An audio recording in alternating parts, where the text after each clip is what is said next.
This is the question that I got yesterday. She said, in my last relationship, I was always the one putting in effort. I was the one paying for everything, planning everything. He always had an excuse and I accepted that. But the more understanding I was about his situation, the more relaxed he got until it was unbearable.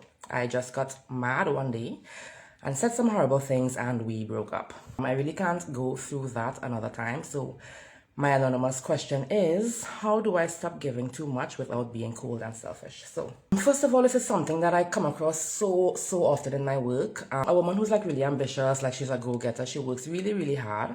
She has like big dreams. She knows exactly what she wants in her life.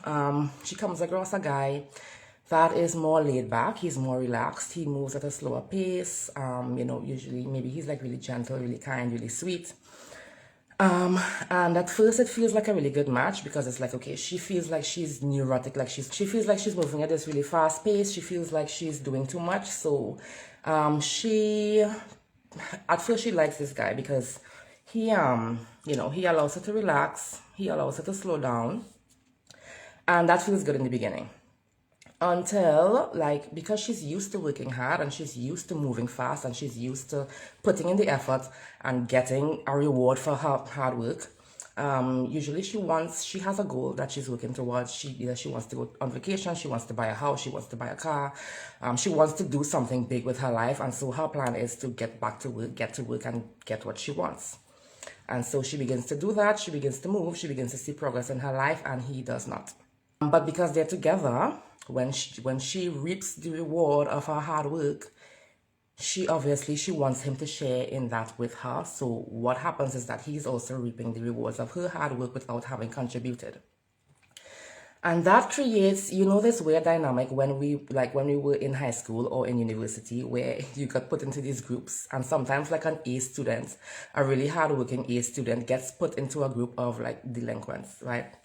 And that A student has like two choices. They can either do all of the work so that the entire group gets an A, or they can do only their work, which would still be quality work. They'd still be working really hard. But because the rest of the group did not put in their work, the A student also gets a D. And I feel like anybody watching this video might be able to relate to how that feels. And in an intimate relationship, it's even worse, just because like you're expected to, like, okay, in school, when you get put into these groups, you feel really angry at your group members. You feel annoyed at them. Like these group projects, like for me in university, these group projects broke up friendships, okay?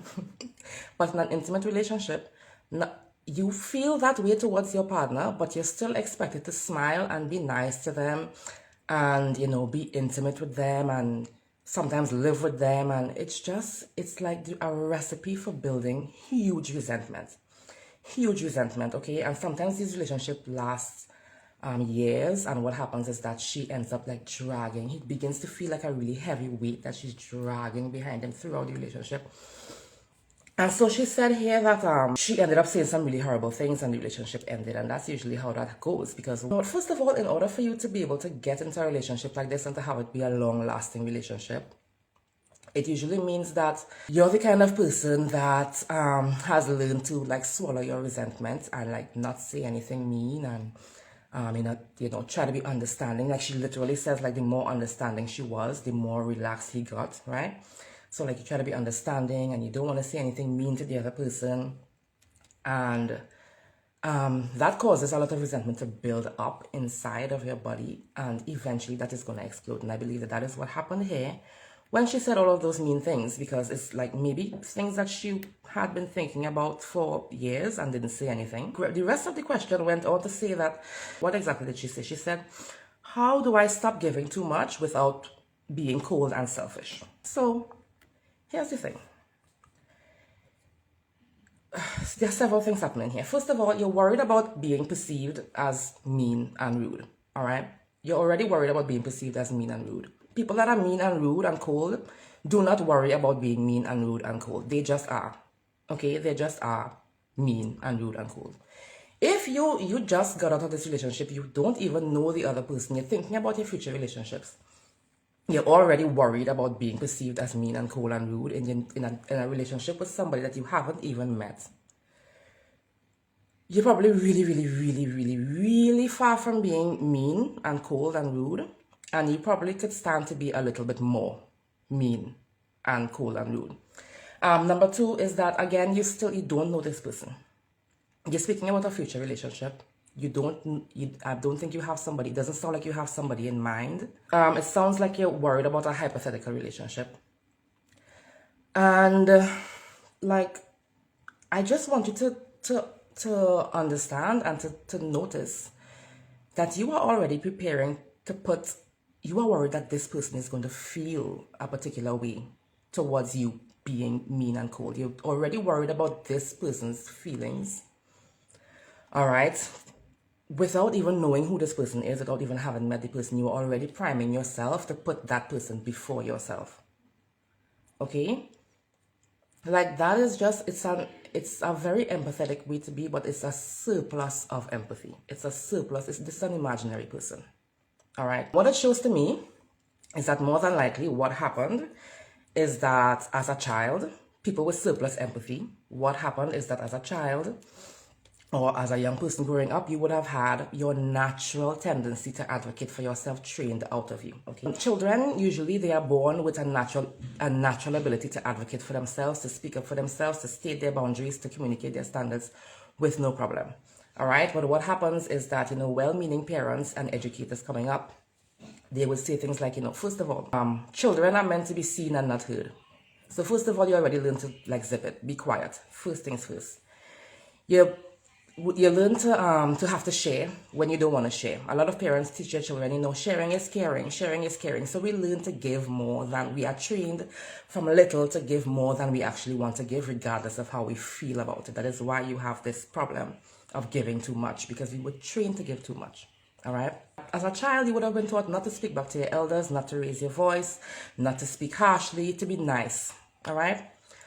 And like our caregivers, they think that they are educating us to move, through the world and to have good relationships. But what actually happens is that when we carry these, I call them conditioning.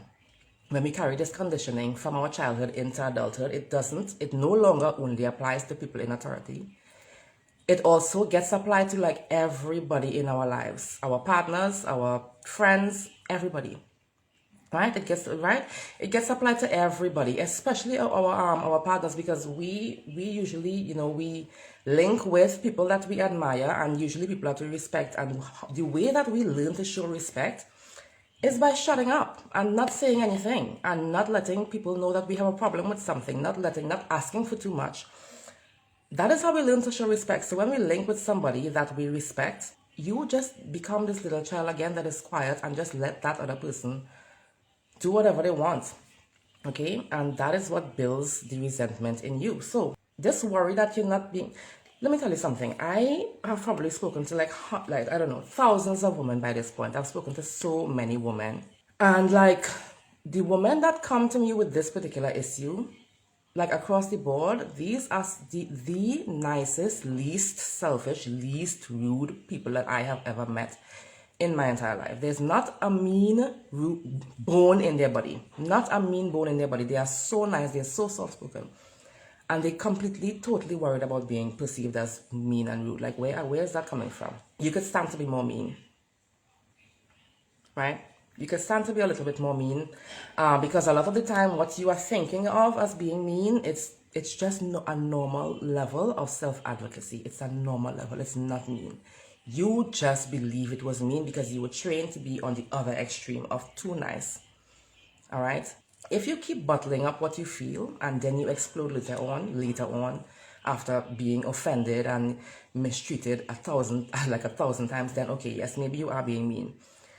But you actually need to learn to speak up, to state your boundaries up front. Like the lady that sent me this, if you decide to date again later on in life, you are going to want to, it's going to benefit you a lot to state your boundaries up, ASAP, to communicate your standards up front, advocate for yourself up front.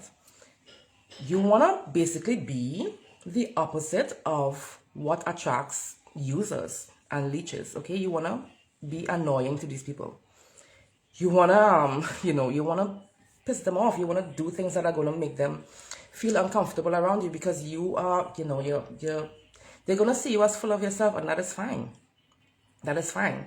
Because there are people out there that do take advantage of people that do not advocate for themselves. Like most of the people on my page understand that all too well. Like if you don't advocate for yourself, people are going to take advantage of you, and you want to turn those people off ASAP if you're going to be dating. You want to advocate for yourself as early as possible.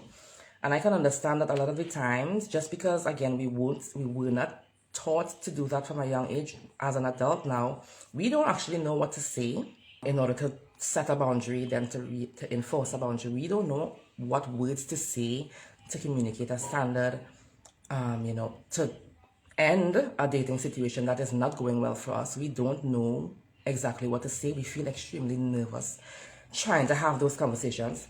And that is something that I help my clients with inside of, I have a program called Dating Mastery. I help my clients inside of that program with exactly all of those things, among many other things. You can DM me after this if you're interested in learning more about that program.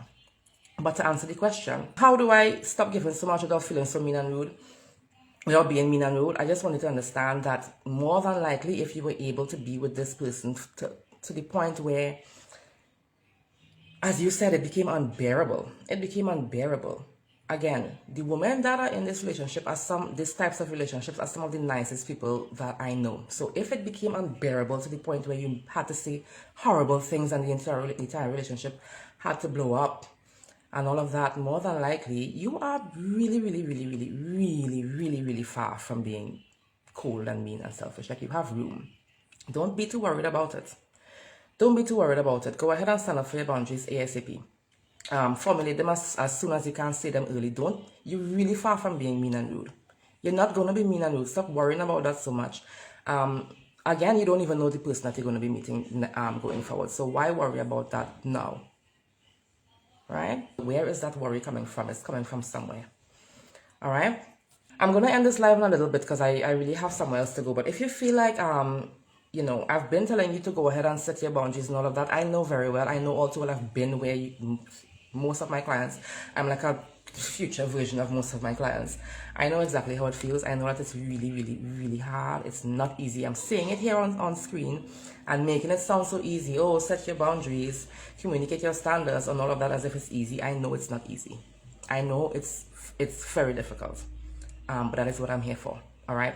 If you feel like you need help with that, with setting boundaries, communicating standards, leaving a bad situation, before even getting attached, you can send me a DM at any time. If you don't know what to DM, you can simply DM any one word, any one line, something like, I don't know, show me, teach me, boundaries, whatever you feel like it could be one word. I will take it from there because I know what you're talking about, okay? Just DM me any one word, detox. If you DM me the word detox, what is going to happen is that you're going to get, I have an automation set for that word. If you DM me the word detox, you're going to get a masterclass that is going to show you the 3 steps that I teach my clients in order to go from, constantly attracting toxic relationships to attracting a healthy relationship. That's what's going to happen if you DM me the word detox. If you don't want to see that masterclass, DM me something like teach me, show me, so that we can have a conversation. All right, and I'll see how I can help you. So thank you for joining the live if you're watching me right now, and if you're watching the replay, thanks for watching it anyhow. And you can still DM me. It doesn't matter what time you watch this replay. It doesn't matter what day. You can DM me at any point. All right, I am here to help with these situations. I am going to try to go live every week. So thank you guys for being here with me for these few minutes, and I will see you on the next one.